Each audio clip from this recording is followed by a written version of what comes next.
आप सभी का स्वागत है आपके अपने YouTube चैनल विद्या इन्फोटेक पर। तो दोस्तों, मैं हूं प्रदीप चौधरी और आज के इस वीडियो लेक्चर में बातचीत करेंगे कक्षा 10 गणित डॉक्टर मनोहर रे प्रकाशन। तो प्यारे साथियों, अब हम लोग प्रवेश कर चुके हैं प्रश्नावली 4 पे, यानी कहने का तात्पर्य अध्याय 4 पे हम लोग प्रवेश कर चुके हैं। अध्याय 4 है द्विघात समीकरण। अब हम लोग पढ़ेंगे द्विघात समीकरण के बारे में। तो प्यारे साथियों, अभी तक आप लोगों ने अगर हमारे चैनल को सब्सक्राइब नहीं किए हैं तो हमारे चैनल को सब्सक्राइब कर लीजिए और वीडियो को अपने दोस्तों में शेयर कर दीजिए। तो आइए हम चलते हैं, क्या है द्विघात समीकरण। तो प्यारे साथियों, द्विघात समीकरण में जानने से पहले हम क्या करेंगे, पहले जानेंगे कि द्विघात बहुपद किसे कहते हैं। तो द्विघात बहुपद के बारे में पहले जानेंगे, तब द्विघात समीकरण के बारे में जानेंगे। तो प्यारे साथियों, पहले हम द्विघात बहुपद के बारे में समझेंगे क्या होता है द्विघात बहुपद। अगर आप लोग द्विघात बहुपद समझ जाते हैं तो द्विघात समीकरण एकदम आसानी पूर्वक समझ सकते हैं। तो द्विघात बहुपद किसे कहते हैं? ऐसा बहुपद जिसमें चर का उच्चतम घात 2 होता है। चर का उच्चतम घात क्या होता है? 2 होता है। द्विघात बहुपद कहलाता है। क्या कहलाता है? द्विघात बहुपद। द्विघात बहुपद का मानक रूप निम्न है: ax² + bx + c। क्या है? एक हमारा द्विघात बहुपद है। अब इस पे देखिए, यक्स एक हमारा चर राशि मानते हैं ए बी सी, जहाँ ए बी सी वास्तविक संख्याएं हैं तथा एक के जगह ही 0 नहीं होना चाहिए। एक का जो मान है 0 नहीं होना चाहिए। क्यों? जब एक का मान 0 होगा तो x² में 0 से विभाजित तो विलय हो जाएगा, रैखिक बहुपद हो जाएगा, गड़बड़ हो जाएगा। इसलिए एक का मान कभी 0 नहीं होना चाहिए। और जो यक्स है वो क्या है? यक्स एक चर राशि है। तो प्यारे साथियों, द्विघात बहुपद का एकदम आसान फार्मूला, आसान तरीका क्या सीख लीजिए। जिस पे अधिक से अधिक, ऐसा बहुपद जिस पे अधिक से अधिक घातों की संख्या 2 होती है उसी को कहते हैं द्विघात बहुपद, जो आपके सामने है। अब चलिए अब द्विघात समीकरण की बात करते हैं। अगर द्विघात बहुपद है ax² + bx + c, अगर इसके बराबर 0 लिख देते हैं, यानी कि द्विघात बहुपद के बराबर हम 0 लिख देते हैं, तो इसी को कहते हैं क्या प्यारे साथियों? यह हमारा है द्विघात समीकरण। क्या होता है? समीकरण, द्विघात समीकरण होता है। समीकरण में 2 पक्ष होता है, एक LHS एक RHS। उसी के लिए प्यारे साथी में बराबर 0 लिख देंगे, तब द्विघात यह समीकरण बन जाएगा। अब देखते हैं, गौर कीजिएगा यहाँ पे इसका और सारा एग्जाम्पल हम ले सकते हैं। जैसे यहाँ पे 3x² + 4x - 10, यह हमारा द्विघात बहुपद है, लेकिन अगर इसके बराबर 0 लिख देते हैं तो यह हमारा द्विघात समीकरण हो जाता है। तो सेम पैटर्न वही है, सेम फार्मूला वही है, सेम नियम वही है, लेकिन क्या होता है द्विघात समीकरण में?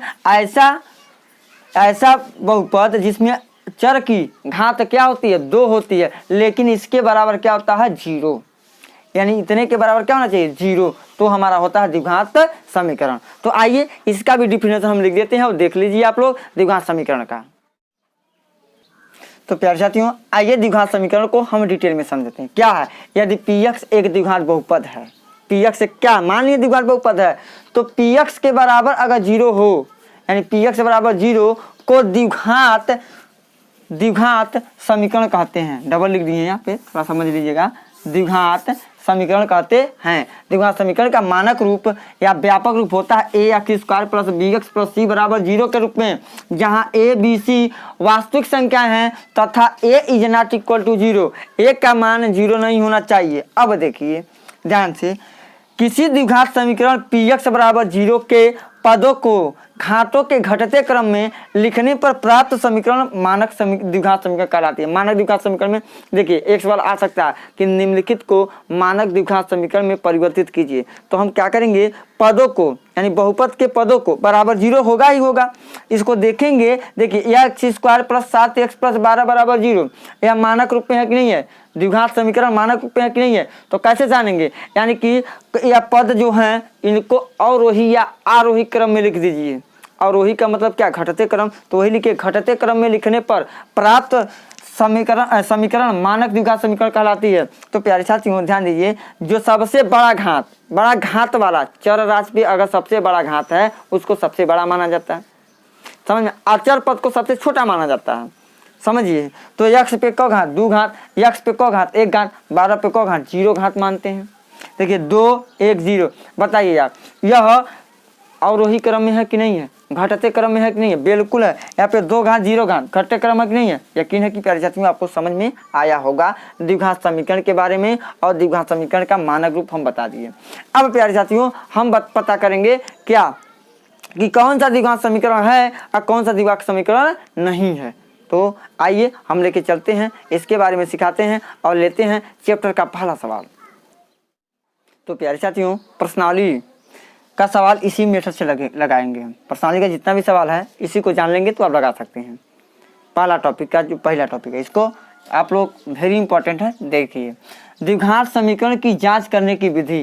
कैसे पता चलेगा यह द्विघात समीकरण है, कैसे पता चलेगा यह द्विघात समीकरण नहीं है। देखिए यदि दी गई समीकरण ax² + bx + c = 0 हो, a is not equal to 0, देखिए a का मान 0 नहीं होना चाहिए, के रूप में है अर्थात x की अधिकतम घात 2 है, अर्थात x² का गुणांक a है, जो x² का गुणांक a और शून्य है, यानी कि शून्य नहीं होना चाहिए।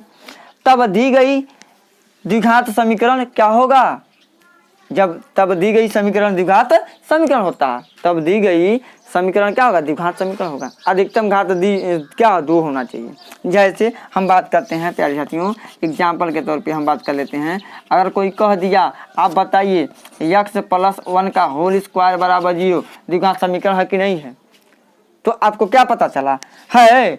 अभी पता नहीं लगा पाएंगे। x + 1 का स्क्वायर है तो इसको तोड़िए, तो x के यानी a धन b का स्क्वायर, पहला पद का स्क्वायर धन दूसरा पद का स्क्वायर धन 2 गुणे पहला पद गुणे दूसरा पद बराबर 0, x² + 1 धन 2x बराबर 0 हो जाएगा x² + 2x + 1 बराबर 0। अब बताइए इस पे क्या है? x² का गुणांक कुछ नहीं है तो क्या है? 1 है। x का गुणांक क्या है? 2 है, 1 है, अचर पद 1 है।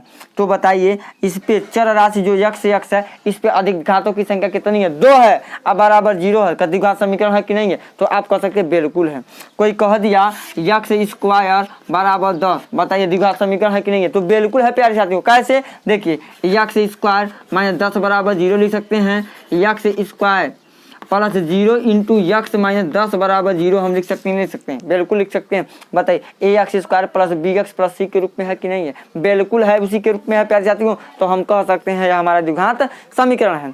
किसी चर राशि पे अधिक से अधिक पावर की संख्या कितनी होनी चाहिए? 2 होनी चाहिए। भैया याद कर लो। अब क्या है? x² का जो गुणांक है यहाँ पे 0 नहीं होना चाहिए। केवल क्या नहीं होना चाहिए? 0 नहीं होना चाहिए, बाकी कुछ भी हो हमारा क्या है? द्विघात समीकरण होगा। तो आई होप कि दोस्तों आप लोग बहुत अच्छे तरीके से इसको समझे होंगे। तो आइए अब हम इसी तरीके से हम लेते हैं कुछ सवाल प्रश्नावली के। तो आइए देखते हैं 4A का पहला सवाल। तो प्यारे साथियों प्रश्नावली 4A का हमारा पहला सवाल है, जांच कीजिए कि क्या निम्न द्विघात समीकरण है। जांच करना है तो इसके पहले जो टॉपिक बताए हैं उसी पे है प्यारे साथियों। देखिए पहला है x + 1 का होल स्क्वायर बराबर 2 कोष्टक में x - 3। अब जांच करना है तो थोड़ा सा लगाना पड़ेगा इसको, तब उसके बाद देखेंगे ax² + bx + c के रूप का है कि नहीं है। ax² + bx + c बराबर 0 के रूप का होगा तो हमारा द्विघात समीकरण होगा, अन्यथा नहीं होगा। तो देखिए x + 1 का होल स्क्वायर तो a धन b का होल स्क्वायर पे है कि नहीं है। तो a धन b का होल स्क्वायर क्या होता है आप जानते कि नहीं जानते? यहाँ पे लिख देते हैं a धन b का होल स्क्वायर। ए को कहते हैं पहला पद, बी को कहते हैं दूसरा पद। ए के जगह जो होगा पहला पद, बी के जगह होगा जो दूसरा पद। तो पहला पद का स्क्वायर धन 2 गुणे पहला पद गुणे दूसरा पद और धन दूसरा पद का स्क्वायर। सेम इसी पे तो है a² + 2ab + b² के अनुसार इसको तोड़ेंगे। तो देखिए x + 1 का होल स्क्वायर, a के जगह क्या है x, तो x का स्क्वायर प्लस 2 गुणे पहला पद गुणे दूसरा पद और धन दूसरा पद का स्क्वायर बराबर 2 का गुणा x में तो क्या जाएगा 2x - 3 दूनी कितना 6। बताइए अब देखिए x² + 2 करने 2x 2x + 1 का स्क्वायर 1 बराबर 2x - 6। 2x को इधर लेके आइए, x² + 2x - 2x + 1 और +7 बराबर 0। हमारा नियम है क्या समीकरण का, बराबर के इधर 2x है या कैसा है धनात्मक, इधर आएगा तो क्या हो जाएगा ऋणात्मक। माइनस में 6 है, इधर आएगा तो प्लस में हो जाएगा 6। सही यहाँ पे गलत लिख दिया, यहाँ पे क्या होगा 6 होगा, ध्यान देने वाली बात है। तो क्या हो जाएगा यहाँ पे होगा एक्स स्क्वायर प्लस 2x से कट जाएगा और 6 एक कितना 7 बराबर क्या आ गया 0। अब प्यारी साथियों इससे ज़्यादा तो हो नहीं पाएगा सरल। तो क्या देख रहे हैं यहाँ पे एक्स स्क्वायर प्लस 7 बराबर 0 कैसा है, लिखेंगे चूँकि x square plus 0 into x plus 7 बराबर 0, यह a x square plus b x plus c बराबर 0 के रूप का है, रूप का है कि नहीं है। इसलिए क्या, इसलिए एक्स प्लस 1 का होल स्क्वायर, एक्स प्लस 1 का होल स्क्वायर बराबर 2 इंटू एक्स माइनस 3 क्या है, एक द्विघात समीकरण है, एक द्विघात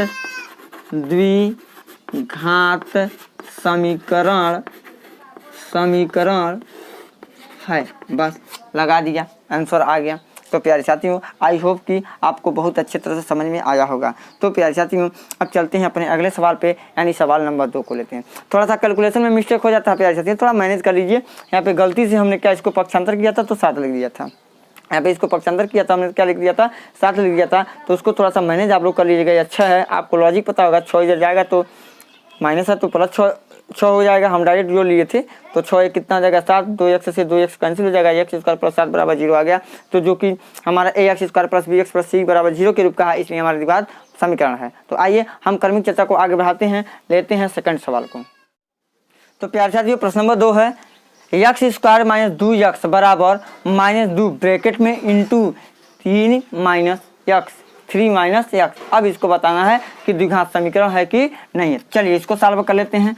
हो जाएगा एक्स स्क्वायर माइनस 2x बराबर -2 का गुणा 3 में किया तो -6, उसके बाद माइनस माइनस प्लस 2x हुआ। अब इसको हम इधर लेके आएंगे एक्स स्क्वायर माइनस 2x अब माइनस 2x को प्लस 2x इधर लेके आइए तो -2x प्लस 6 बराबर 0।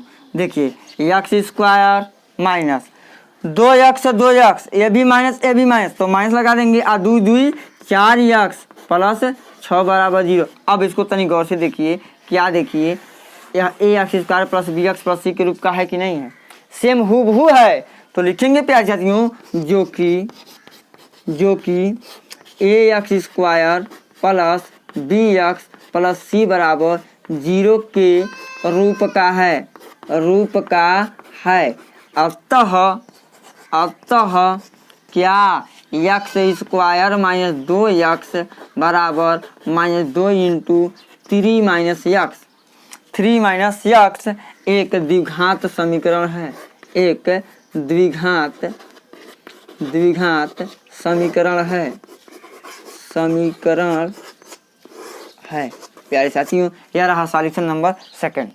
यानी प्रश्न नंबर 2 का सॉल्यूशन बेहद आसान है प्यारे साथियों। आप यूँ कंसेप्ट को समझ लीजिए, बस यूँ चुटकियों में आप सवाल लगा सकते हैं, यह मेरा वादा है। बशर्ते क्या बेसिक कंसेप्ट को आप समझिए। चलिए हम इसी कड़ी में लेते हैं अगले नंबर सवाल को, यानी कि सवाल नंबर 3 है x minus 2 into x plus 1 बराबर x minus 1 into x plus 3। बताना है द्विघात समीकरण है कि नहीं है। तो कैसे बताइएगा, इसको थोड़ा सा सॉल्व करना पड़ेगा, सरल करना पड़ेगा। आइए सरल करते हैं। क्या लिखेंगे प्यारे साथियों, इन दोनों का गुणा आपस में कराएंगे, इन दोनों का गुणा इसमें कराएंगे, यानी इसका गुणा इसमें कराएंगे और इसका गुणा इसमें करा के थोड़ा सा सरल करेंगे। तो एक्स को निकालिए, इसके साथ गुणा एक्स प्लस 1 के साथ गुणा, -2 को निकालिए एक्स प्लस 1 के साथ गुणा बराबर एक्स प्लस 3 लिखेंगे -1 एक्स प्लस 3 होगा। अब देखिए एक्स में एक्स का गुणा तो एक्स स्क्वायर प्लस एक्स में 1 का गुणा तो क्या हो जाएगा एक्स, -2 में एक्स का गुणा -2x और माइनस कितना आ जाएगा 2 बराबर x square plus 3x minus x minus कितना हो जाएगा 3। अब देखिए क्या करेंगे, एक्स स्क्वायर इन दोनों को एक साथ हल करेंगे। कैसे, समान पद है, चिन्ह असमान है, तो माइनस कितना हो जाएगा एक्स और माइनस कितना होगा 2 बराबर यहाँ पे हो जाएगा x square plus 2x minus में 3। अब समान पद को समान पद के पास लेके चलेंगे तो देखिए x स्क्वायर तो माइनस एक्स स्क्वायर प्लस इधर आ गया तो क्या हो जाएगा माइनस एक्स है, प्लस 2x को इधर लाएंगे तो माइनस 2x माइनस 2 अब प्लस 3 बराबर क्या हो जाएगा 0। यहाँ से यह कैंसिल हो जाएगा, यहाँ पे कितना माइनस 3x प्लस 1 बराबर क्या हो जाएगा 0। तो प्यारे साथी यह होगा हमारा क्या सरल। अभी तो हमने सरल किया, तो अब बताइए क्या देख रहे हैं, क्या यह ax square plus bx plus c जहाँ a is not equal to 0 के रूप का है? तो आप बोलिएगा बिल्कुल नहीं। तो जब उसके रूप का नहीं है तो यह हमारा द्विघात समीकरण नहीं है। तो लिखेंगे जो कि ax square plus bx plus c बराबर 0 जहाँ a is not equal to 0, जहाँ a is not equal to 0 के रूप का नहीं है।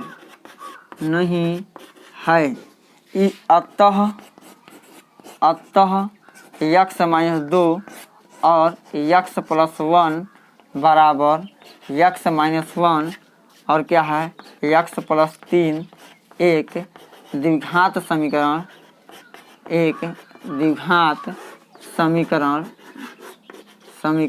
नहीं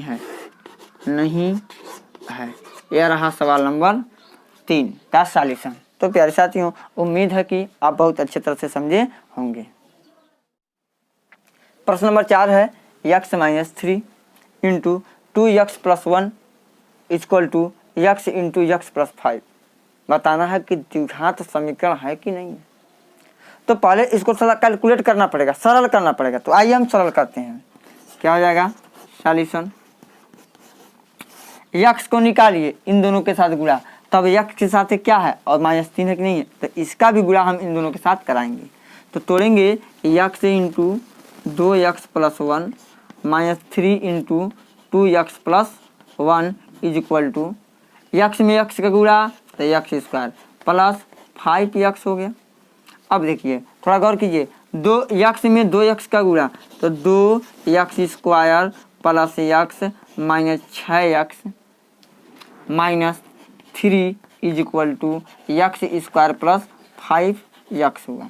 देखिए गौर से, केवल हमने क्या किया गुणा कराया। अब देखिए x स्क्वायर को एक पास करेंगे, यानी देखिए स्क्वायर टर्म वाले को एक पास करते हैं। तो यहाँ पे 2x स्क्वायर माइनस x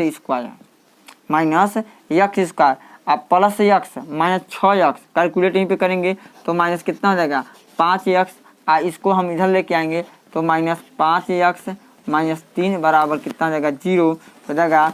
देखिए 2x स्क्वायर में से x स्क्वायर घटाइए तो क्या हो जाएगा x square minus 5 10x minus 3 बराबर 0। तो आपको क्या दिखाई दिया या बताइए, ax square plus bx plus c बराबर 0 के रूप का है कि नहीं है? तो बिल्कुल है प्यारे साथियों। कैसे? क्योंकि चरराशि पे अधिक से अधिक घातों की संख्या 2 है, इसलिए यह द्विघात समीकरण है। तो लिखेंगे जो कि ax square plus bx plus c बराबर 0 के रूप का है।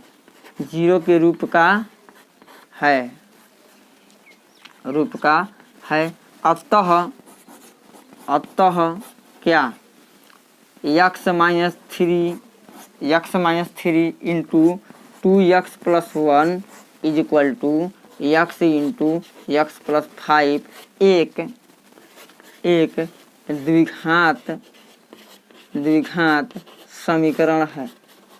द्विघात क्या है? समीकरण है। लिख देंगे, बहुत ही सिंपल है। आई होप कि आपको बहुत अच्छे तरह से समझ में आया होगा। तो प्यारे साथियों, अब हम अपने क्रमिक चर्चा को आगे बढ़ाते हैं, लेते हैं प्रश्न नंबर 5 को। तो प्यारे साथियों, प्रश्न नंबर 5 है x square plus 3x plus 1 बराबर x माइनस 2 का होल स्क्वायर। अब इसको थोड़ा कैलकुलेट कीजिए, तत्पश्चात हम बताएंगे द्विघात समीकरण है कि नहीं है। तो देखिए x square plus 3x plus 1 बराबर x माइनस 2 का होल स्क्वायर, यानी a माइनस b का होल स्क्वायर। तो a का स्क्वायर यानी x का स्क्वायर माइनस 2 गुणे क्या होगा 2 गुणे पहला पद x दूसरा पद 2 प्लस दूसरा पद का स्क्वायर। गौर कीजिएगा, यह लगा है प्यारे साथियों किस पे, a माइनस बी का होल स्क्वायर। क्या होता है, पहला पद का स्क्वायर माइनस 2 गुणे पहला पद गुणे दूसरा पद धन दूसरा पद का होल स्क्वायर, जिसको आप कहते हैं a square minus 2ab plus b square. यह रहा हमारा फार्मूला, इसी के रूप में तोड़ दिए।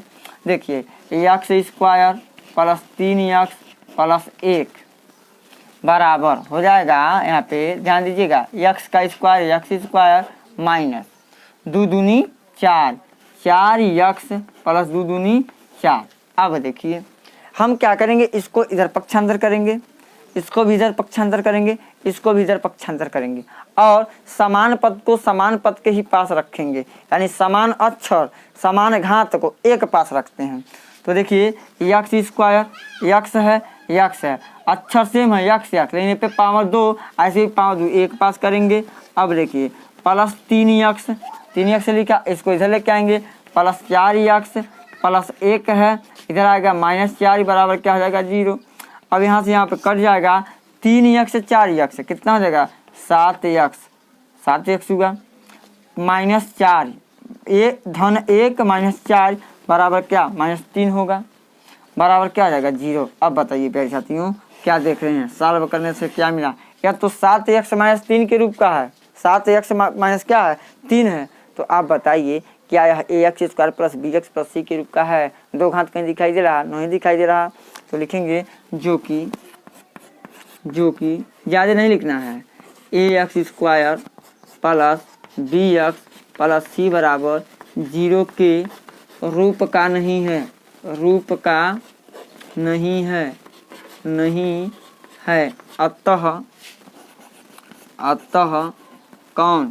अतः x square plus 3x plus 1 बराबर x माइनस 2 का होल स्क्वायर एक द्विघात समीकरण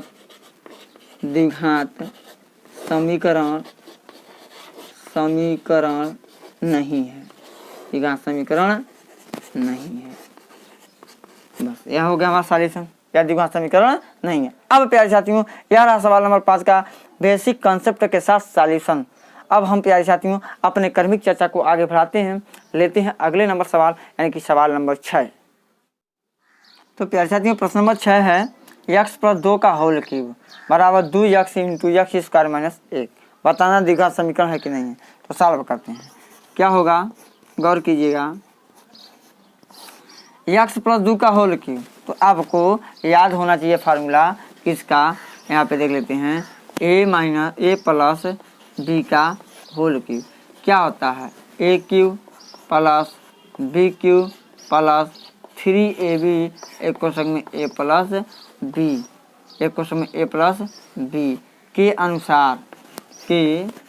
अनुसार हम क्या करेंगे प्यारे साथियों तोड़ेंगे, इसके अनुसार क्या करेंगे तोड़ेंगे। तो आइए हम तोड़ते हैं, a के जगह x है, b के जगह 2 है, तो हो जाएगा x क्यूब प्लस 2 का क्यूब धन 3 गुणे पहला पद गुणे दूसरा पद एक क्वेश्चन में x प्लस 2 बराबर यहाँ पे हो जाएगा 2x में x स्क्वायर से गुणा, तो कितना हो जाएगा 2x पे पावर 3 माइनस 2x। अब गौर कीजिए x पे पावर 3 है तो x क्यूब हो गया, x कितना हो गया क्यूब हो गया, और 2 पे 3 घात, तो 2 दूनी 4 दूनी 8 प्लस 3 दूनी 6x, x प्लस 2 बराबर 2x क्यूब माइनस 2x हो गया। अब चलिए x पे पावर 3 घात प्लस 8 प्लस 6x का x में गुणा, तो 6x स्क्वायर प्लस 6 दूनी कितना रहेगा 12x बराबर 2x क्यूब माइनस 2x हुआ। अब चलिए हम इसको इधर पक्षांतर करेंगे, इसको भी इधर पक्षांतर करेंगे, आप देखेंगे कहाँ हूबहू अक्षर मिले उस पर पावर भी हूबहू मिलना चाहिए, उसी के पास लेके जाएंगे। तो एक्स क्यूब हूबहू मिला कि नहीं मिला, तो 2x क्यूब को x क्यूब के पास ले जाएंगे, और प्यारे साथियों 2x को 12x के पास ले जाएंगे, यानी हो जाएगा x cube minus 2x cube. अब देखिए प्लस 6x स्क्वायर, अब 6x स्क्वायर को लिखेंगे, अब plus 12x plus 2x plus 8 बराबर 0। थोड़ा क्रम से लिख दिए, मानक रूप में लिख दिए। अब चलिए ये इसमें क्या होगा, घटेगा 2 में से, तो minus x cube plus 6x square plus 12 2 कितना 14x प्लस 8 बराबर क्या आ गया 0। अब इससे ज़्यादा कैलकुलस नहीं हो पाएगा, कैलकुलेशन इससे ज़्यादा अधिक नहीं हो पाएगा, कहीं पे छोड़ दीजिए। तो प्यारे साथियों यह क्या देखेंगे, देख रहे हैं जो कि a square plus b square a x square, जो कि a x square plus b x plus c बराबर 0 के रूप का नहीं है, के रूप का नहीं है तथा रूप का नहीं है। अतः बस इतना लिखिए खाली, अतः क्या x प्लस 2 का होल क्यूब बराबर 2x स्क्वायर माइनस 1 एक द्विघात समीकरण नहीं है। यह ध्यान दीजिएगा, ए का मान कभी 0 नहीं होना चाहिए। ए का मान क्या, ए का मान अगर 0 हो गया तब भी द्विघात समीकरण नहीं होगा। यह रहा प्यारे साथियों प्रश्न नंबर 6 का सॉल्यूशन। आई होप कि आप बहुत अच्छे तरह से समझे होंगे। अब आइए प्यारे साथियों हम क्रमिक चर्चा को आगे बढ़ाते हैं, लेते हैं प्रश्न नंबर अगले को। प्यारे साथियों प्रश्न नंबर 7 है x पे पावर 3 यानी x cube minus 4x square minus x plus 1 बराबर x माइनस 2 का होल क्यूब। इसको सॉल्व कीजिए पहले बिना कैलकुलेशन किए। अब इसको बता नहीं सकते हैं कि द्विघात समीकरण है कि नहीं है। तो x cube minus 4x square minus x plus 1 is equal to a minus b का होल क्यूब। यहाँ पे देख लीजिए क्या होता है, यहाँ पे हम लिख देते हैं क्या, a माइनस बी का होल क्यूब बराबर होता है a cube minus b cube minus 3ab एक क्वेश्चन में a माइनस बी होता है। प्यारे साथियों इसको गौर से, अगर आप लोगों को फार्मूला फंसता है तो हम क्या किए, ऑलरेडी फार्मूला बीजगणित का बना के रख दिए, 2 वीडियो बना, उसको देख लीजिए। जिंदगी के लिए नहीं भूलेंगे हम, बाद में उसका लिंक हम डिस्क्रिप्शन में दे देंगे, आप लोग जरूर देख लीजिए उसको। अब चलिए इसको तोड़ेंगे, x पे पावर 3 माइनस 2 पे पावर 3 माइनस 3 गुणे पहला पद गुणे दूसरा पद हो जाएगा, पहला पद ऋण दूसरा पद। अब क्या होगा, x पे 3 घात minus 4x square minus x plus 1 बराबर x क्यूब माइनस 2 पे पावर 3 का मतलब क्या, 2 दूनी 4 दूनी 8 हुआ माइनस 2 3 6x माइनस 2 हो गया, हो जाएगा x cube minus 4x square minus x plus 1 बराबर x क्यूब माइनस 8 माइनस 6 में 6x में x का गुणा, तो 6x स्क्वायर अब प्लस माइनस माइनस प्लस 6 दूनी 12x। अब क्या कीजिए, x क्यूब को x क्यूब के पास, 4x स्क्वायर को 6x स्क्वायर को एक पास, माइनस x को अब 12x को एक पास करेंगे, प्लस 1 को माइनस 8 को एक पास करके सॉल्व करेंगे, यानी कि बनेगा क्या, x पे 3 माइनस x पे 3 minus 4x square plus 6x square minus x minus 12x, उसके बाद प्लस 1 माइनस से प्लस कितना जाएगा 8 बराबर क्या जाएगा 0। थोड़ा गौर कीजिए, x क्यूब क्या है, प्लस है तो इधर जाएगा तो कहा जाएगा माइनस। अब देखिए 6x स्क्वायर किस में है, माइनस में है तो इधर जाएगा तो कहा जाएगा प्लस, 12x प्लस में है इधर जाएगा तो कहा जाएगा माइनस, प्लस 1 प्लस 8 बराबर 0। अब देखिए इतने से यह कट गया, minus 4x square plus 6x square हो जाएगा 2x square minus 12 1 13x plus 9 is equal to 0। तो प्यारे साथियों यहाँ पे देखिए कैलकुलेशन करने पे यानी कि हल करने पे हमारा प्राप्त हुआ 2x square minus 13x plus 9 बराबर 0। तो जब इतना प्राप्त हो गया तो हम क्या कह सकते हैं, कह सकते हैं जो कि ax square plus bx plus c बराबर 0 तथा a is not equal to 0 के रूप का है, 0 के रूप का है। अतः अतः अतः वाली बात लिखेंगे क्या, x cube minus 4x² minus x plus 1 बराबर यक्स माइनस 2 का होल क्यूब एक द्विघात समीकरण है। एक द्विघात, एक यहाँ पे लिखेंगे द्विघात, लिखेंगे प्यारे साथियों द्विघात, द्विघात समीकरण है, समीकरण है। यह रहा हमारा सवाल नंबर 7 का सॉल्यूशन। तो यकीन है प्यारे साथियों आपको बहुत अच्छे तरीके से समझ में आया होगा। आप इसका शॉर्ट स्क्रीन ले सकते हैं, नोट्स बना सकते हैं। तो अब प्यारे साथियों हम क्रमिक चर्चा को आगे बढ़ाते हैं, लेते हैं प्रश्न नंबर 8। प्यारे साथियों प्रश्न नंबर 8 है 2x-1 एक कोष्ठक में, दूसरे कोष्ठक में x-3 बराबर x+5 इंटू x-1, यानी x+5 एक कोष्ठक में और दूसरे कोष्ठक में x-1। अब थोड़ा सा इसको कैलकुलेट कर लीजिए, इसको सॉल्व कर लीजिए, सरल कर लीजिए, तब तो बताइएगा यह द्विघात समीकरण है कि नहीं है। 2x को निकालिए इन दोनों के साथ गुणा, यानी कि 2x x-3 माइनस 1 को निकालिए x-3 के साथ गुणा बराबर x को निकालेंगे x-1 के साथ गुणा प्लस 5 को निकालेंगे x-1 के साथ गुणा।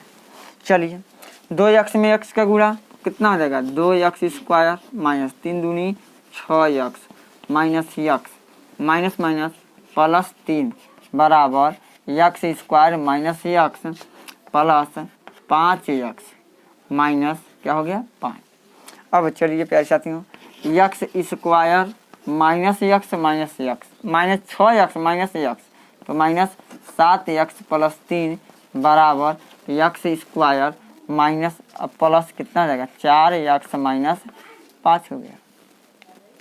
x² को x² के पास, 7x को 4x को एक पास, 3 को और 5 को एक पास हम करेंगे, यानी हो जाएगा 2x² minus x² minus 7x minus 4x plus 3 plus 5 बराबर क्या हो गया 0 हो गया। अब देखिए 2x² में से एक x² घटाएंगे तो x² माइनस 7 4 11x प्लस 5 3 8 बराबर 0। यह हमारा क्या हो गया सरल हो गया। अब इससे सरल तो हो नहीं सकता, अब इससे सरल तो हो नहीं सकता। तो बताइए यह ax² plus bx plus c बराबर 0 जहाँ a is not equal to 0 के रूप का है कि नहीं है, तो बिल्कुल है। जब है तो द्विघात समीकरण है, अगर नहीं होता तो द्विघात समीकरण नहीं होता। तो थोड़ा सा लिख देंगे जो कि ax² plus bx plus c बराबर 0 जहाँ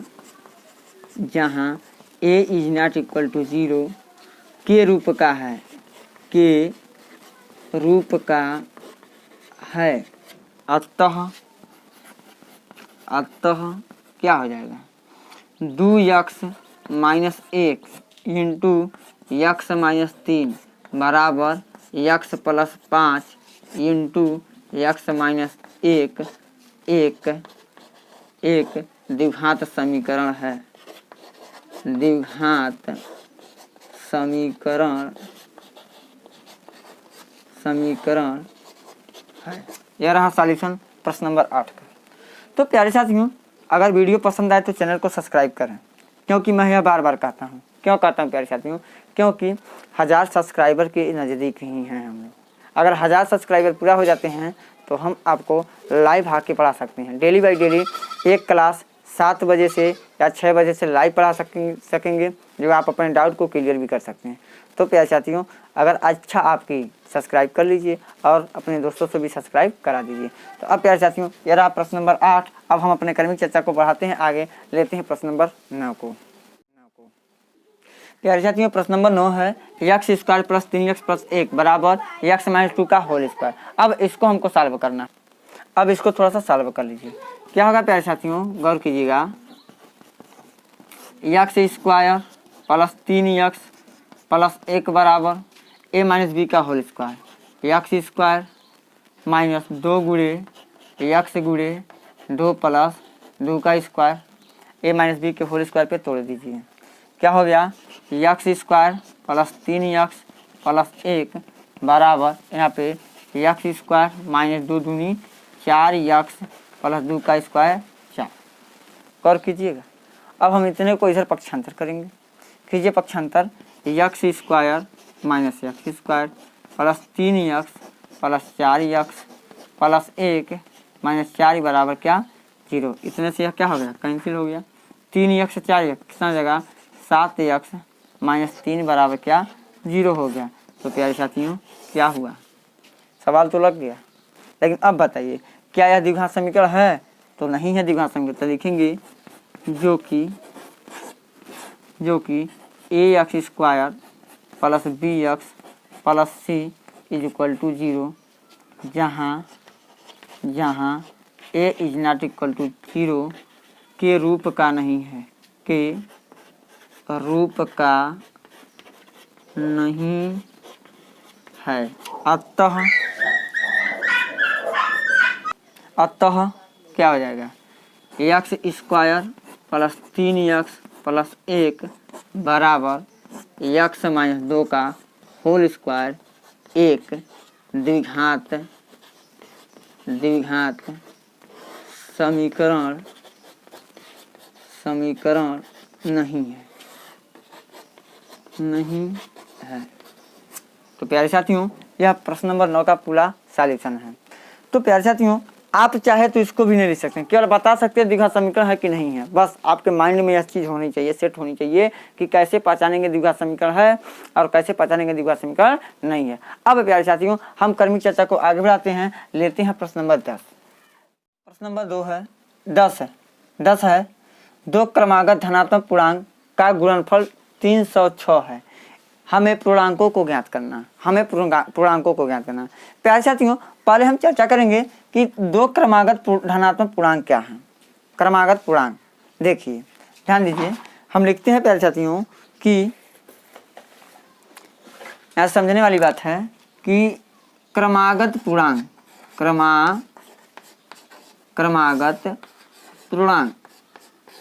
देखिए, क्रमागत पूर्णांक का मतलब ये हुआ प्यारे साथियों 1 2 3 4 5 6 डायड इसी प्रकार से आते जाते हैं।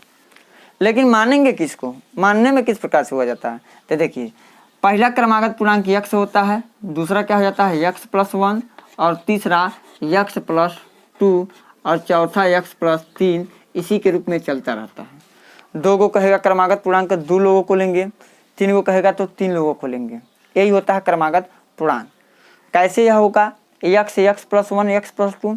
देखिए किसी भी पूर्णांक को लीजिए, अगर उसमें एक जोड़ेंगे तो उसकी अगला वाला पूर्णांक आ जाएगा। देखिए ध्यान से, अगर यहाँ पे है प्यारे साथियों क्या एक ले लेते हैं, एक तो एक में एक को जोड़ेंगे तो क्या आ जाएगा 2, एक में एक को जोड़ा तो क्या आ गया 2।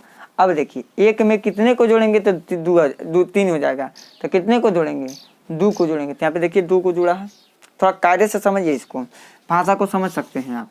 जैसे कि एक में अगर हम एक जोड़ेंगे तो क्या हो जाएगा 2, अब पुनः एक में 2 को जोड़ेंगे तो कितना हो जाएगा प्यारे साथियों 3, अब पुनः एक में हम 3 को जोड़ेंगे तो कितना हो जाएगा 4। यहाँ पे एक है पहले, तो देखिए यह क्रम से पूर्णांक नहीं हो रहा। एक में अगर मान लीजिए एक्स के जगह एक है तो एक में एक को जोड़ेंगे तब 2 होगा, एक में 2 को जोड़ेंगे तो 3 होगा, तो तीसरी क्रमागत पूर्णांक हो जाएगा। ध्यान दीजिएगा, अगर एक में 3 को जोड़ते हैं तो 4 हो जाएगा, तो यह चौथी क्रमागत पूर्णांक हो जाएगा। ध्यान देने वाली बात है। तो अगर क्रमागत पूर्णांक की बात करता है तो मानने के लिए हम एक्स लेते हैं, एक्स प्लस 1 लेते हैं, एक्स प्लस 2 को लेते हैं, एक्स प्लस 3 के रूप में रहता चलता चला जाता। और विषम पूर्णांक, विषम आवृत्त सम के लिए क्या मानते हैं, तो प्यारे साथियों सम और विषम के लिए मानते हैं पहला यक्स, दूसरा यक्स प्लस 2, तीसरा यक्स प्लस 4 इसी के रूप में बढ़ता जाता है। चौथा कहेगा तो यक्स प्लस क्या हो जाएगा 6। इस पे थोड़ा फोकस कर लीजिएगा। तो प्यारे साथियों अब इस सवाल को हम बना सकते हैं। कैसे बनाएंगे आइए हम देखते हैं। तो मान लीजिए, माना 2 क्रमागत पूर्णांक, 2 क्रमागत धनात्मक पूर्णांक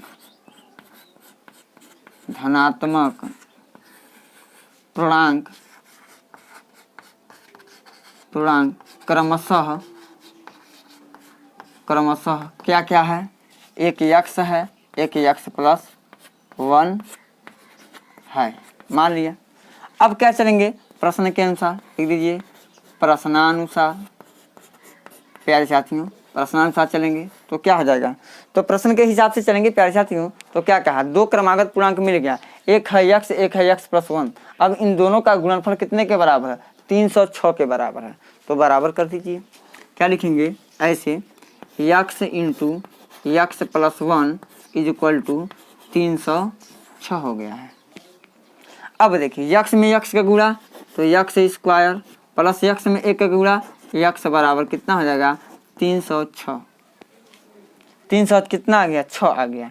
तो अब प्यारे साथियों x² प्लस x माइनस 306 = हो गया 0। एक आंसर यहाँ पे क्या हो गया, प्राप्त हो गया। तो पहले क्या कहा है, निम्नलिखित स्थितियों को द्विघात समीकरण के रूप में लिखिए। हमको द्विघात समीकरण के रूप में क्या करना है, लिखना है। तो द्विघात समीकरण के रूप में लिख दिए, लेकिन कहा है हमें पूर्णांकों को ज्ञात करना है। तो हमें क्या करना है, पूर्णांकों को भी ज्ञात कर सकते हैं। अब हम पूर्णांकों को भी ज्ञात कर सकते हैं, अज्ञात भी करेंगे। अब चलिए तो इसको थोड़ा सा सॉल्व करेंगे। गुणा करने पे 306 यानी कि x का गुणांक कुछ नहीं है तो क्या 1 है। 1 को दो भागों में तोड़ना है कि गुणा करने पे होना चाहिए 306 और घटाने पे होना चाहिए 1। तो क्या हो जाएगा, x² प्लस क्या करेंगे हम 18 - 17 × x - 306 बराबर 0। अब कहिएगा सर जी आपको तो याद है 18 में से 17 जाएगा, 1 हो जाएगा, 18 में से 17 गुणा करेंगे तो 306 होगा। लेकिन हम परीक्षा में करेंगे कैसे, तो प्यारे साथियों हम 306 का अभाज्य गुणनखंड निकाल लेते हैं। देखिए 2 से काटिए, 2 × 2 2 × 5 10 और 2 × 3 6 हो गया। अब किससे कटेगा, ध्यान दीजिएगा, अब किससे कटेगा, तो अब प्यारे साथियों 3 से कटेगा, 3 × 5 15, 3 × 3 पुनः 3 से कटेगा तो कितना हो जाएगा 17 × 3 = अब किससे कट जाएगा 17 × 1 = 17। देखिए आ गया। तो 2 × 3 6 6 × 18, इतने को एक साथ ले लीजिए, 18 हो गया और 17 हो गया। 18 में 17 का गुणा कराइएगा तो 306 आएगा और 18 में से 17 को घटाइएगा तो 1 आ जाएगा। हम इसी प्रकार से हम ले लेते हैं। तो यहाँ पे हो गया प्यारे साथियों x² plus 18x minus 17x minus 306 बराबर 0। यहाँ पे x को काम ले लिया तो x प्लस कितना हो जाएगा 18 माइनस 17 को काम ले लिया तो x माइनस कितना हो जाएगा, x प्लस कितना हो जाएगा 18 बराबर 0। कामन x लिए ना, तो यहाँ पे कैसे इतना बचा, तो देखिए x² में x से भाग दीजिएगा तो x बचेगा, 18x में x से भाग दीजिएगा तो 18 बचेगा, 17x में 17 से भाग देंगे -17x में -17 से भाग देंगे तो x बचेगा, -306 में -17 से भाग देंगे ना तो 18 बचेगा। कामन की बात करते हैं, जिसमें से कामन लेते हैं, जितना हम कामन लेते हैं दी गई पदों में उससे भाग देते हैं, जितना भागफल आता है वही हम क्या करते हैं लिख लेते हैं। तो प्यारे साथियों लिख लीजिए। अब चलिए लिखेंगे इसको x प्लस 18 एक कोष्ठक में और दूसरे कोष्ठक में हो जाएगा x माइनस 17 बराबर 0 आ गया। तो एक बार प्यारे साथियों लिखेंगे इफ क्या x प्लस 18 बराबर 0 तो x बराबर क्या हो जाएगा -18। तो बताइए क्या -18 को लेंगे, नहीं लेंगे, क्योंकि धनात्मक पूर्णांक की बात कहा है। तो जो लिखेंगे जो कि मान्य नहीं है, लिख देंगे जो कि मान्य नहीं है, मान्य नहीं है। क्यों मान्य नहीं है, क्योंकि धनात्मक पूर्णांक की बात कहा गया है। इफ लिखेंगे एक बार प्यारे साथियों x माइनस 17 बराबर 0 तो x बराबर कितना हो जाएगा 17। तो x बराबर क्या लेंगे 17 लेंगे तो हमारा क्या हो जाएगा x बराबर हम क्या लेंगे 17 को लेंगे। अब प्यारे साथियों थोड़ा इसको इरेज करते हैं तब आगे बताते हैं। x बराबर क्या 17, यह मान्य होगा, क्यों, क्योंकि यह धनात्मक में है। तो लिखेंगे यहाँ से गौर कीजिएगा, चूँकि x बराबर 17 लेने पर हम 17 लिए हैं तो अतः हो जाएगा, अतः क्या दो क्रमागत पूर्णांक, दो क्रमागत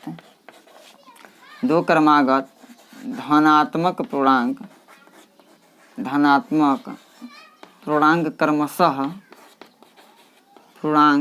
क्रमशः कौन कौन होगा, थोड़ा गौर कीजिएगा, हो जाएगा 17 तथा 17 में एक बढ़ा दीजिए, 17 में एक क्या करेंगे बढ़ा देंगे तो क्या हो जाएगा 17 तथा 18 है। बस यह रहा हमारा प्रश्न नंबर 10 का सॉल्यूशन। आई होप कि बहुत अच्छे तरीके से इसको आप समझे होंगे। तो प्यारे साथियों, भरसकन हम समझाने का प्रयास करता हूं कि आप सभी स्टूडेंटों को समझ में आ जाए, चाहे वह गणित में तेज हो चाहे वह गणित में कमजोर हो। अब प्यारे साथियों, हम क्रमिक चर्चा को आगे बढ़ाते हैं, लेते हैं प्रश्न नंबर 11 को। प्रश्न नंबर 11 है, आइए देखते हैं। एक रेलगाड़ी 480 किमी की दूरी समान चाल से तय करती है। यदि इसकी चाल 8 किमी प्रति घंटा कम होती तो वह उसी दूरी को तय करने में 3 घंटे अधिक समय लेती। हमें रेलगाड़ी की चाल ज्ञात करनी है। तो प्यारे साथियों, हमें रेलगाड़ी की चाल ज्ञात करनी है। तो प्यारे साथियों, जिसकी चाल ज्ञात करनी होती है हम क्या करते हैं, उसी को मान लेते हैं। तो आइए मानते हैं, लिख लीजिए 11 का सॉल्यूशन क्या होगा। माना रेलगाड़ी की चाल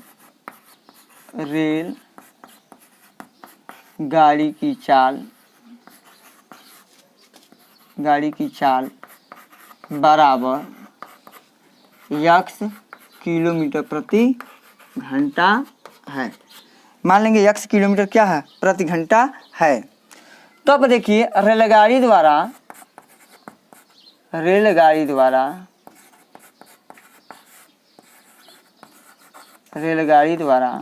कितना दूरी तय हो रहा है। तो रेलगाड़ी द्वारा तय की गई दूरी निकालेंगे। रेलगाड़ी द्वारा तय की गई दूरी बराबर कितना है, 480 किलोमीटर। रेलगाड़ी के द्वारा तय की गई दूरी है प्यारे साथियों 480 किलोमीटर। अतः लिख देंगे, अतः 480 किलोमीटर दूरी तय करने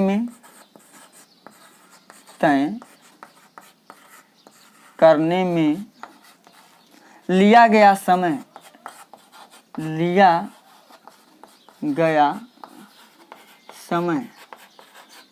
हम देखेंगे 480 किलोमीटर की दूरी तय करने में कितना समय ले रही है, यह देखना है। तो 480 किलोमीटर की दूरी तय करने में लिया गया समय, तो समय बराबर फार्मूला होता है, समय बराबर फार्मूला होता है दूरी बटे चाल। तो दूरी कितना है 480, चाल कितना है x, तो यहाँ पे क्या हो जाएगा, घंटा हो गया। अब प्यारे साथियों देखिए अगला क्या कहा है कि यदि चाल 8 किमी प्रति घंटा कम होती, यदि चाल 8 किलोमीटर प्रति घंटा कम होती, 8 किलोमीटर प्रति घंटा क्या होती, कम होती तो वह उसी दूरी को तय करने में 3 घंटा अधिक समय लेता। तो अब यह देखेंगे जब 8 किलोमीटर प्रति घंटा की चाल कम होती तब उसकी चाल कितना होती, तो तब प्यारे साथियों उसकी चाल हम निकालेंगे। अर्थात हो जाएगा चाल उसका x माइनस 8 किलोमीटर प्रति घंटा। अब x माइनस 8 किलोमीटर प्रति घंटे की चाल से चल रही है, तब समय कितना लगी 480 किलोमीटर की दूरी तय करने में, यही नहीं कहा है। तो लिख लीजिए, तब 480 किलोमीटर की दूरी तय करने में लगा समय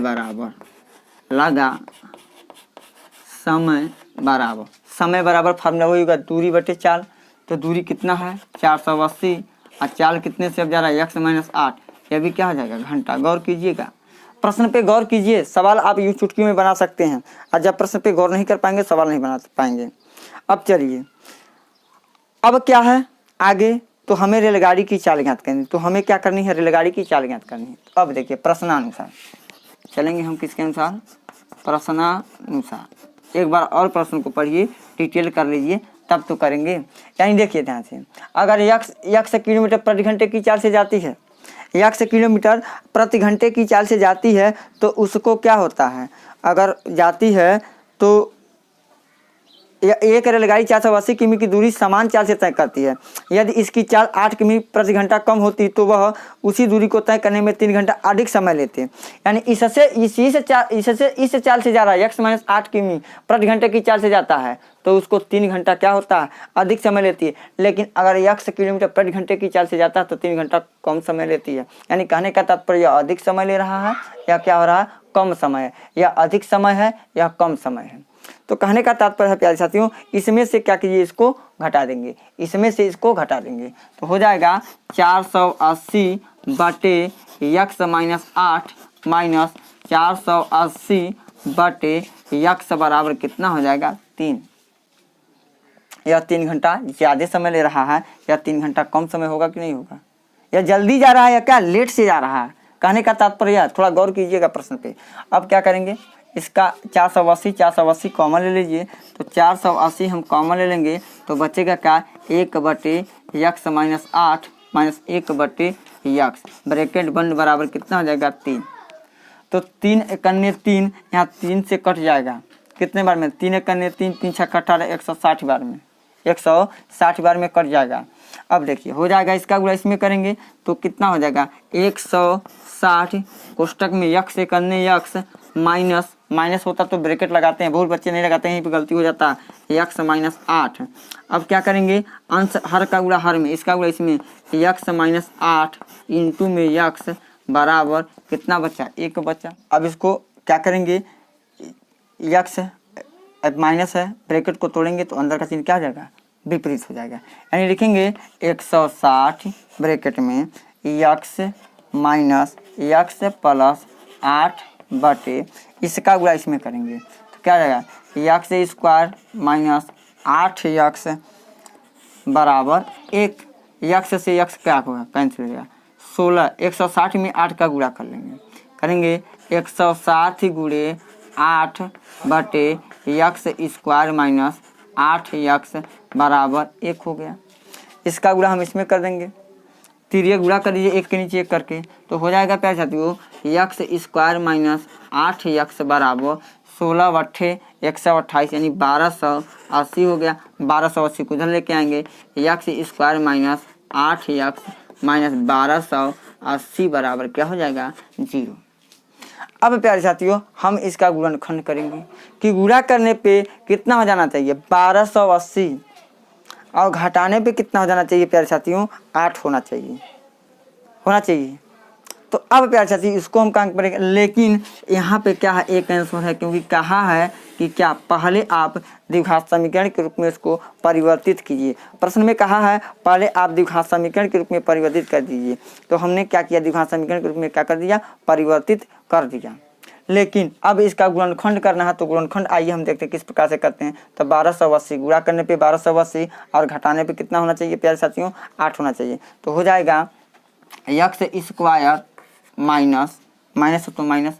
अब देखिए 40 में से 32 को घटा दीजिए इंटू x माइनस 1280 बराबर कितना हो जाएगा, 0। गौर कीजिएगा यहाँ पे हो गया, 40 में 32 का गुणा करेंगे तो 1280 होगा, और 40 में से 32 को घटाएंगे तो कितना हो जाएगा, 8 हो जाएगा। अगर आपको नहीं पता है तो 1280 का अभाज्य गुणनखंड कर लीजिए और इधर का उधर पेयर बना के गुणा करा के कराइए, आराम से आ जाएगा। और अब हो जाएगा प्यारे साथियों, गौर कीजिएगा, x square minus 40x plus 32x minus 1280 बराबर 0। x को ले लेंगे कामन तो x माइनस 40 प्लस 32 को लेंगे कामन तो x माइनस कितना हो जाएगा, 40 बराबर 0। तो होगा x माइनस 40 एक क्वेश्चन में और दूसरे क्वेश्चन में x प्लस 32 बराबर क्या कर लेंगे, 0। लिखेंगे इफ x माइनस 40 बराबर 0 तो x बराबर कितना, 40। x का 2 मान प्राप्त हुआ, x का कॉमन प्राप्त हुआ 2 मान। इफ लिखेंगे x प्लस 32 बराबर 0 तो x बराबर कितना, माइनस 32। तो देखिए क्या चाल कभी ऋणात्मक होता है, तो आप बोलेंगे बिल्कुल नहीं, तो ऋणात्मक वाला मान नहीं होता है। तो लिखेंगे जो कि x बराबर माइनस 32 मान्य नहीं है, अतः रेलगाड़ी की चाल रेलगाड़ी की चाल बराबर 40 किलोमीटर प्रति घंटा है। तो यह रहा प्यारे साथियों प्रश्न नंबर 11 का सॉल्यूशन। आई होप कि आप बहुत अच्छे तरीके से समझे होंगे। चलिए कुछ है नहीं, बस आपको ये जानना है कि समझिए। मान लेंगे माना रेलगाड़ी की चाल 1 किलोमीटर प्रति घंटा है। रेलगाड़ी द्वारा तय की गई दूरी कितना है, 480 बुक में दिया है तो लिखेंगे। तो चाल दिया है, चाल दिया है, दूरी दिया, तो समय निकालेंगे क्योंकि समय का जिक्र किया गया है। तो समय बराबर क्या, दूरी बटे चाल। तो 480 में x से भाग देंगे तो हमारा समय निकल जाएगा। पुनः अगर कहता है चाल को 8 किलोमीटर प्रति घंटा कम कर देते हैं तो क्या 8 किलोमीटर प्रति घंटा कम कर देते हैं, वो यानी कि 480 किलोमीटर की दूरी जाने में 3 घंटा अधिक समय लेते हैं। 480 किलोमीटर की दूरी जाने में 3 घंटा अधिक समय ले रहा है। तब समय कितना हो जाएगा, 480 बटे x माइनस 8 घंटा। यह बड़ा होगा, यह ज़्यादा समय लिया, यह कम समय लिया, तो इतने में से इसको घटाएंगे तो 3 होगा। अब इसको कैलकुलेट करेंगे तो प्यारे साथियों यह आंसर है। तो आइए अब प्यारे साथियों हम क्रमिक चर्चा को आगे बढ़ाते हैं। लेते हैं प्रश्न नंबर 12 को। प्यारे साथियों एक आयताकार भूखंड का क्षेत्रफल 528 वर्ग मीटर है। क्षेत्र की लंबाई मीटरों में, चौड़ाई के 2 गुने से 1 अधिक है। चौड़ाई के 2 गुने से 1 अधिक है। हमें भूखंड की लंबाई और चौड़ाई ज्ञात करनी है। देखिए हमें भूखंड की लंबाई और चौड़ाई ज्ञात करनी है। तो मानेंगे इसको कैसे, हल कैसे करते हैं प्यारे साथियों, ध्यान दीजिएगा। आयताकार है। अब देखिए कहा है ना कि लंबाई चौड़ाई के, लंबाई कैसे, चौड़ाई से, कैसे, चौड़ाई से, लंबाई चौड़ाई से न अधिक है। चौड़ाई के 2 गुने से 1 अधिक है ना। तो पहले चौड़ाई को मानेंगे तो लिख लीजिए, माना आयताकार, आयताकार भूखंड, भूखंड की चौड़ाई, की चौड़ाई बराबर x मीटर। तब भूखंड की लंबाई बराबर, लंबाई कितना होगा, कहा है ना चौड़ाई के 2 गुने से 1 क्या है, अधिक। 2 गुने चौड़ाई, 2 गुना 2x प्लस 1 अधिक, प्लस 1 अधिक का मतलब जोड़ना, गुन्नी गुन्ना का मतलब गुणा करना, या क्या हो जाएगा, मीटर। अब चलिए प्रश्न के अनुसार चलेंगे तो लिख देंगे प्रश्नानुसार। क्या हो जाएगा प्रश्नानुसार, क्षेत्रफल आयताकार, आयताकार भूखंड, भूखंड का क्षेत्रफल बराबर, क्षेत्रफल बराबर 528 वर्ग मीटर। तो आयताकार भूखंड का क्षेत्रफल 528 वर्ग मीटर है। तो आयत का क्षेत्रफल क्या होता है, लंबाई गुणे चौड़ाई। तो उन दोनों का गुणा कीजिए, x इंटू 2x प्लस 1 बराबर 528, गुणा कर लीजिए इसमें। तो 2x square plus x, 2x square plus x बराबर 528। 528 को उधर लेके आइए, 2x square plus x minus 528 बराबर 0। बुक में प्यारे साथियों इतना पूछा है, यही तो क्या आंसर है। लेकिन अगर आपको परीक्षा में निकालने के लिए आ जाए भूखंड की लंबाई और चौड़ाई ज्ञात कीजिए, तो कैसे निकालेंगे, इसका कर लीजिए गुणनखंड। 528 का 2 में गुणा, 528 का 2 में गुणा करेंगे तो कितना होगा, आइए कर लेते हैं। 528 गुणे 2, तो 2 8 16, 2 दूनी 4 1 5 5 दूना 10 1056 हुआ।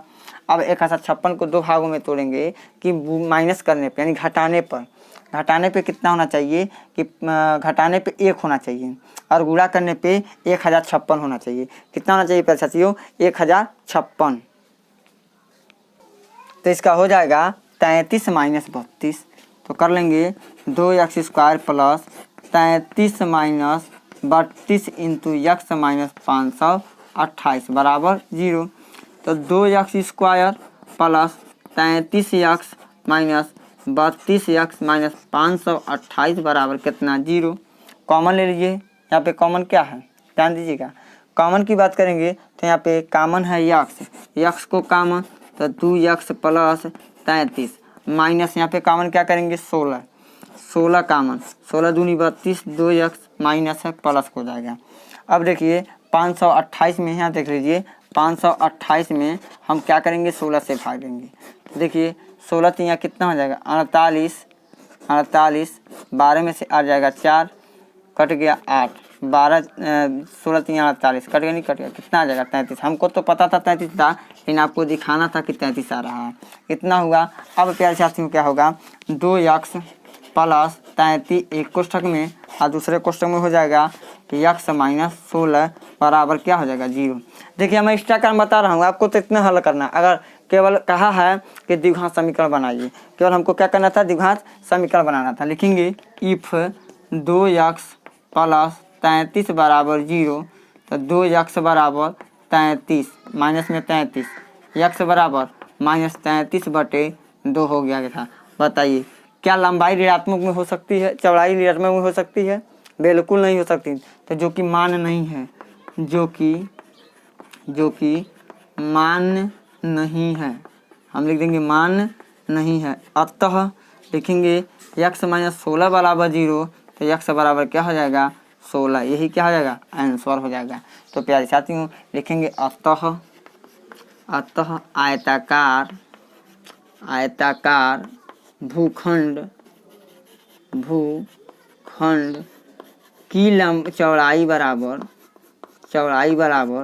16 मीटर तथा लंबाई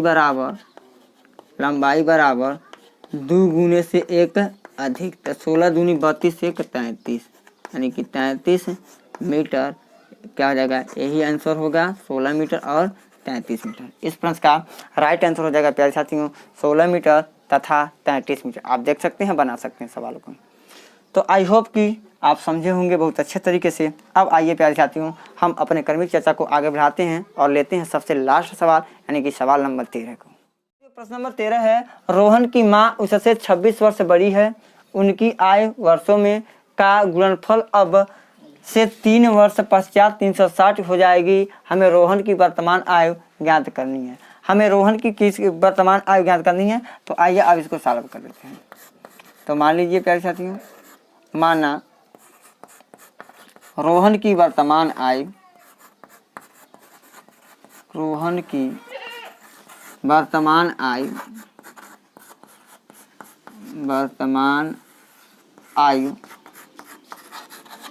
बराबर x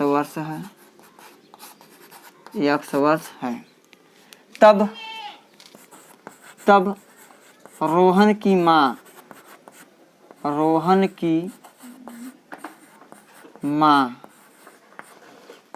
की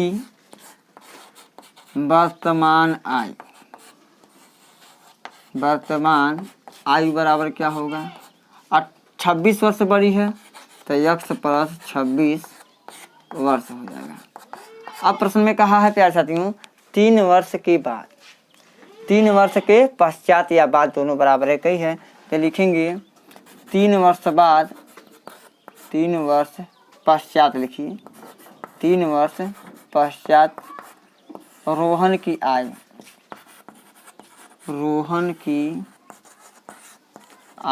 3 वर्ष के पश्चात रोहन की क्या हो जाएगी आयु। तो कितना होगा x प्लस 3 वर्ष। अब क्या होगा, पुनः उसी प्रकार से 3 वर्ष पश्चात रोहन की माँ की आयु कितना हो जाएगा, रोहन की माँ की आयु कितना है x प्लस 26 और प्लस 3 बराबर हो जाएगा x प्लस 26 3 29 वर्ष हो गया। अब हम चलेंगे प्यारे साथियों प्रश्न के अनुसार, जो कहीं जैसे कहा वैसे लिख देंगे। प्रश्नानुसार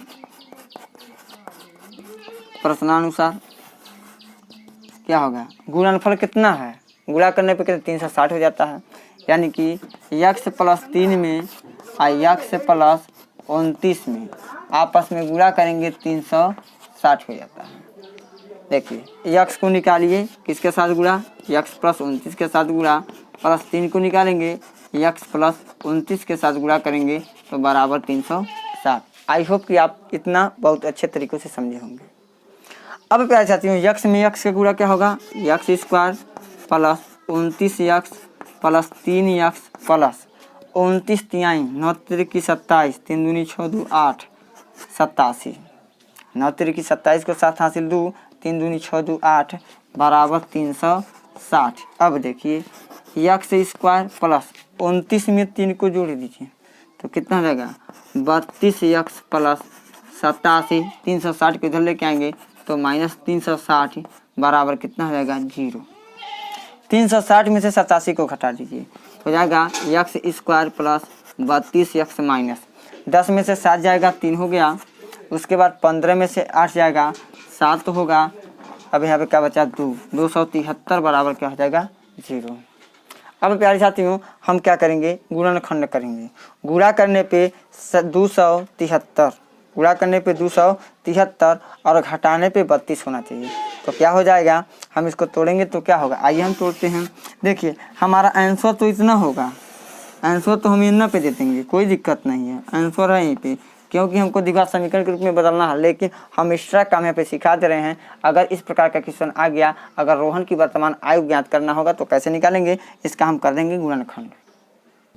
अब गुणनखंड करने पे क्या होगा, 273 गुणा करने पे 273 और घटाने पे 32 आना चाहिए, तो 32 को 2 भागों में तोड़िए तो हो जाएगा यक्स स्क्वायर प्लस कितना हो जाएगा, प्लस है तो प्लस लिखेंगे, यानी हो जाएगा 29 minus 7 into x minus 273 equal to 0। देखिए 39 में से 7 गया, 29 बोल दिए, थोड़ा गलत बोल दिए, थोड़ा मैनेज कीजिएगा। 39 में से 7 गया 32 और 39 में माइनस 7 का गुणा करेंगे तो माइनस 273 आएगा। अब देखिए हो जाएगा x square plus 39 x minus 7 x minus 273 बराबर कितना आ जाएगा 0। यक्स को काम ले लीजिए तो यक्स प्लस 39 माइनस 7 को काम लीजिए, यक्स प्लस 39 बराबर कितना हो जाएगा 0। 273 में 7 से भाग देंगे तो 39 आएगा, पक्का यकीन कीजिए।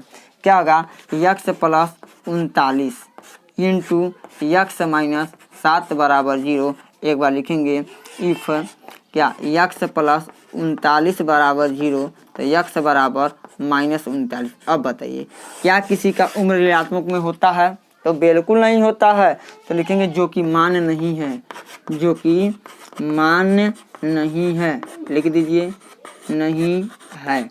अतः अब क्या करेंगे, लिखेंगे यक्स माइनस 7 बराबर 0 तो यक्स बराबर पैसा थी कितना हो गया 7, यही क्या है मान्य है, यही क्या हो जाएगा आंसर 7 वर्ष। तो लिख देंगे अतः, यहाँ से लिख देते हैं अतः रोहन की वर्तमान आयु कितना होगा, हो जाएगा 7 वर्ष। ये क्या हो जाएगा आंसर। आई होप कि आप इस सवाल को बहुत अच्छे तरीके से समझे होंगे। तो एक बार पूरा बोर्ड देख लीजिए, 60 स्क्रीन ले सकते हैं आप और नोट्स बना सकते हैं। तो प्यारे साथियों आज के लिए इतना ही बातचीत करेंगे, पुनः मिलेंगे अगले वीडियो लेक्चर में। प्यारे साथियों अगर बार बार मैं कहता हूं, अगर हमारे चैनल को सब्सक्राइब नहीं किया तो सब्सक्राइब कर दीजिए। आज के लिए इतना ही, धन्यवाद।